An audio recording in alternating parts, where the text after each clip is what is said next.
Dans les rues, on a encore des personnes qui pensent que parce que vous venez du gouvernement, parce que vous avez été de la maison, vous êtes peut-être un pion justement de ce gouvernement-là. Qu'est-ce que vous leur répondez?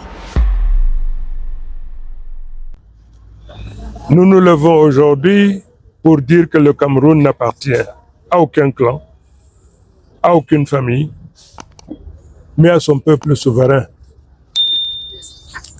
Aujourd'hui, vous m'avez confié l'immense honneur d'être le candidat consensuel du peuple, celui de l'Union pour le changement.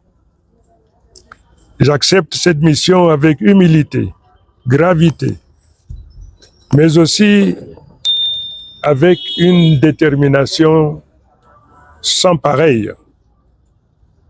À ceux qui doutent encore, à ceux qui craignent que cette coalition ne puisse se tenir, je veux vous rassurer, nous sommes prêts. Le soir du 12 octobre 2025, nous serons au rendez-vous de l'histoire. Cette fois-ci, le peuple ne sera pas trahi. Cette fois-ci, les Camerounais défendront leur voix.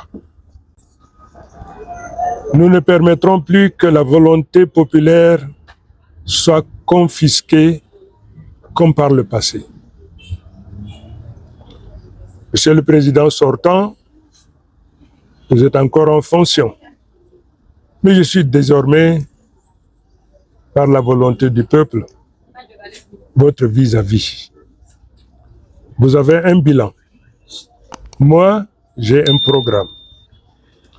Vous avez gouverné pendant 43 ans.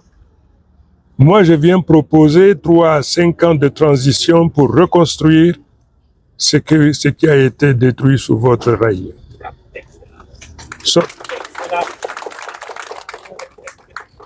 Sortez de votre palais. Venez battre campagne. Venez débattre devant le peuple. Défendez vos 43 ans de règne et je viendrai présenter les 6 grands chantiers du programme commun de transition. Vous avez gouverné par procuration, utilisant la peur, la manipulation et la division comme arme politique. Moi, je viens avec l'espoir, avec la réconciliation, avec la volonté de rassembler tous les Camerounais. La bataille commence aujourd'hui. Et je vous le dis clairement, je ne perdrai pas cette bataille, car je marche avec le peuple, car ce sera la victoire du peuple. À mes frères et sœurs de l'opposition, à la société civile, à la diaspora, je vous tends la main. Laissez vos rancunes. Oubliez vos querelles passées. Le Cameroun n'a pas besoin de division. Il a besoin de victoire. L'heure n'est plus aux égos, ni aux ambitions personnelles. Nous avons un seul objectif: libérer le Cameroun du système qui l'étrangle depuis 40 ans. Et je vous le dis, il y a de la place pour chacun d'entre vous dans cette lutte. Cette victoire ne sera pas celle d'un homme ni d'un parti, mais celle du peuple camerounais. Je prends ici un engagement solennel devant vous et devant l'histoire. Je ne briguerai qu'un seul mandat de transition de 3 à 5 ans. Durant ce mandat, nous allons réconcilier les Camerounais, mettre fin à la guerre fratricide et retrouver la paix. Organiser un audit complet de l'État pour savoir dans quel état réel se trouvent nos finances, nos richesses, nos institutions. Réformer la Constitution et le Code électoral pour garantir qu'après nous, plus jamais, notre peuple sera privé de sa voix. Donner à la diaspora la place qui lui revient et en instaurant la double nationalité. Engager la jeunesse et les femmes dans le travail, l'emploi et la formation professionnelle. Rendre l'électricité et Internet accessibles à tous pour relancer notre économie. Préparer des élections libres et transparentes qui permettront une alternance pacifique et durable. Et je vous promets ceci, je ne trahis jamais le peuple, même si cela doit me coûter ma vie. À nos adversaires, je vais dire ceci. Le seul résultat que nous accepterons est celui des urnes. Le seul résultat que nous accepterons est celui issu des urnes. Aucune manœuvre, aucune falsification, aucune manipulation ne sera plus. Nous n'accepterons plus.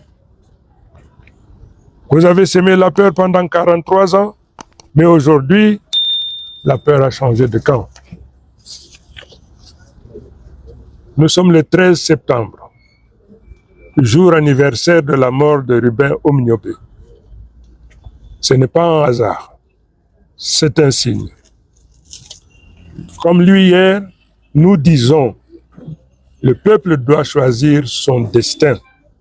Le Cameroun doit redevenir la maison de ses enfants, sans exclusion, sans haine, sans dictature. Mes chers compatriotes, la bataille a commencé. Elle sera rude, elle sera longue, elle sera difficile. Mais nous sommes prêts. Le 12 octobre, le peuple camerounais devra choisir entre la continuité du désastre et la transition de l'espoir. Je vous appelle à rester mobilisés, défendez votre choix, partagez chaque bulletin, parce que cette fois-ci, nous ne serons pas volés. Je vous le dis avec force, nous allons gagner. Parce que nous avons la vérité, nous avons la justice, nous avons le peuple. Ce changement est voulu par le peuple. Ce n'est pas la volonté de la classe politique, mais c'est la volonté de tout le peuple camerounais. Et je crois que pour autant que vous êtes ici, par vos applaudissements, vous direz que oui, c'est la volonté du peuple.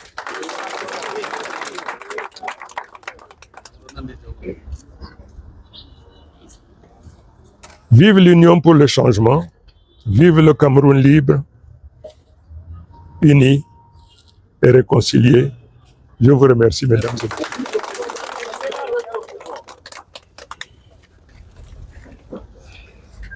messieurs. Bien, je pense que madame, vous êtes servie. Merci, monsieur. Merci déjà de nous permettre justement de vous poser cette question-là. Alors, aujourd'hui que vous êtes le candidat consensuel de l'Union pour le changement en 2025, quelles sont vos impressions?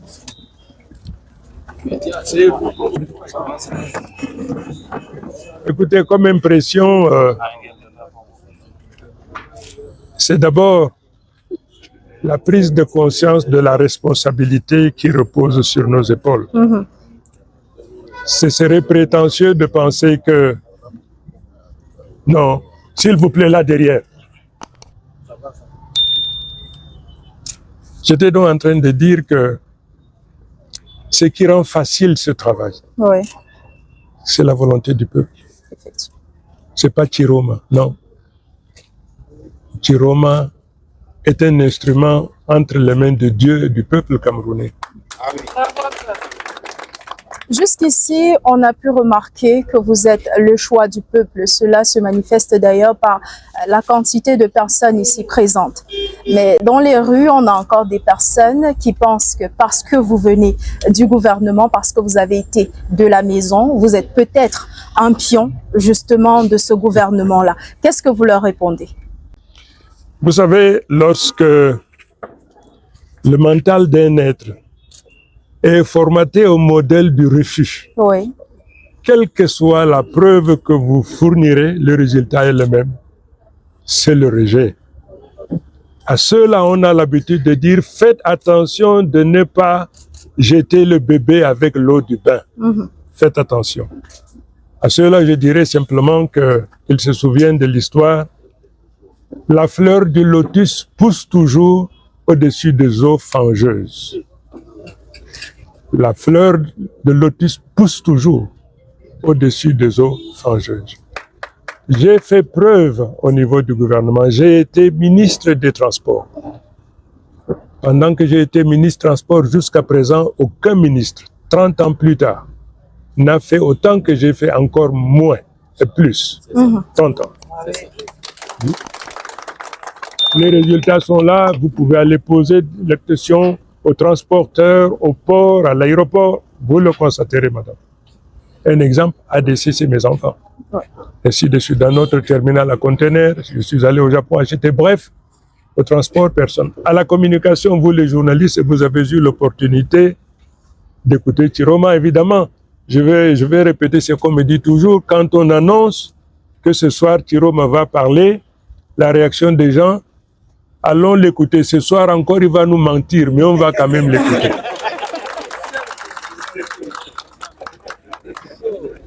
Au niveau de la communication, j'ai donné pendant 10 ans. Je détiens donc ce record. J'ai servi avec fidélité, avec loyauté. Fidélité, loyauté vis-à-vis de celui qui m'a confié dans cette lourde responsabilité. Je m'en suis acquitté, je crois, avec maestria, madame. Je ne sais pas trahir dans mes responsabilités. Ou je fais, et je le fais parfaitement bien, ou je ne le fais pas, et je ne le fais pas du tout. J'ai été ministre de l'Emploi et de la Formation professionnelle. Ouais. Je vais vous donner un seul chiffre qui va vous édifier. L'année dernière, au nom de la loi, j'ai collecté auprès des étrangers qui travaillent au Cameroun 14 milliards 600 millions pour la construction des centres de formation professionnelle. Pourquoi?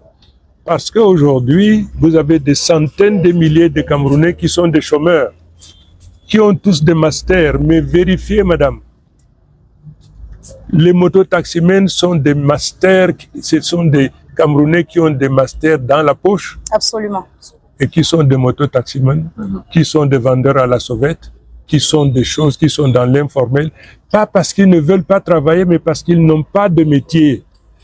Mon gouvernement, par la grâce de Dieu, fera en sorte que ça disparaisse parce qu'un pays comme le nôtre, riche de tout le potentiel, de toutes les richesses naturelles dont l'Éternel nous a pourvus, c'est pas normal qu'on dise que les Camerounais, assis sur du pétrole et de l'or, sont pauvres et misérables. C'est inacceptable. Simplement en raison de l'inadéquation qu'il y a entre la formation, l'éducation et les attentes du secteur de production.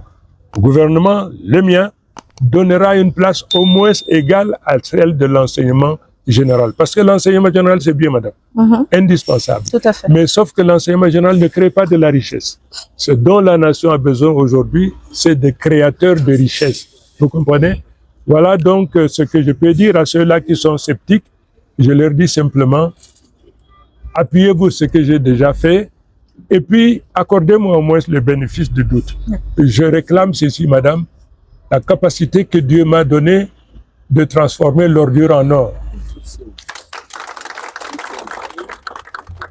Monsieur le ministre, on a pu remarquer, on a pu constater que de par vos propos, on a pu constater jusqu'ici que vous avez de grandes réalisations à votre actif. Pourquoi n'avez-vous pas simplement continué d'effectuer ce changement-là et pourquoi avez-vous décidé aujourd'hui de véritablement vous mettre au devant de la scène et vous présenter en tant que président à la tête du pays? La réponse est très simple. J'ai pris l'engagement d'accompagner le président jusqu'à la fin de sa carrière, vous vous souvenez? Oui. Aujourd'hui, le président a 93 ans. On ne le voit plus. Effectivement. On ne le sent plus. Notre partenariat a cessé d'être valable. Je reste seul. Je ne le vois pas. On ne le voit pas. Et puis à 93 ans, on est fatigué. Tout à fait. Cette nation a besoin d'un chef d'État H24, c'est-à-dire la fonction présidentielle est une fonction à plein temps qu'on ne délègue pas. Vous comprenez? Ouais. À partir de ce moment, l'engagement que j'ai pris probablement a pris fin en 2018. Déjà, le mandat de 2018 donnait l'impression déjà d'être un mandat de trop. À la fin, nous voyons dans quelles circonstances le président du Cameroun a fini ce mandat. Tout à fait. 93 ans. Écoutez, vous n'êtes pas surprise que c'est toute la nation de Kribi à Koussiri qui veut le changement. Est-ce que j'invente ça, madame? Non, absolument pas. Je n'invente pas. Donc, je ne fais que suivre la volonté du peuple, pas plus compliqué. Je ne pense pas que ce soit à l'unanimité. La possibilité est donnée aux uns et aux autres. Si la bannière sous laquelle cette rencontre a lieu ne plaît pas, c'est tout à fait légitime, c'est tout à fait normal. D'autres vont se reconstituer, probablement. Viendraient aussi, je souhaite qu'ils viennent vers Chiroma pour continuer cette tâche, parce que Chiroma, c'est quelqu'un que vous connaissez. Je suis né bagarreur. Je vivrai bagarreur. Et au nom du peuple, je donnerai le meilleur à chaque instant jusqu'au jour où l'Éternel reprendra la vie. Mais aussi longtemps que je suis vivant, ce peuple, le peuple camerounais, le Camerounais est un peuple de baroudeurs, de conquérants qui ne connaît pas de défaite. Mais aujourd'hui, beaucoup rasent de mieux. C'est une anomalie. Nous ferons en sorte que les Camerounais aujourd'hui à l'étranger, vous dites que vous êtes Camerounais, on vous demande que se passe-t-il dans ce pays merveilleux, riche de son potentiel humain et de toutes ses richesses. D'où vient-il aujourd'hui que le Cameroun vive aujourd'hui sous l'assistance respiratoire économique des institutions financières avec lesquelles nous sommes? Non, je suis venu pour rallumer la flamme de l'audace, de l'orgueil, de la fierté. Que le Camerounais redevienne ses baroudeurs, ses conquérants, aussi bien à la maison que hors de la maison.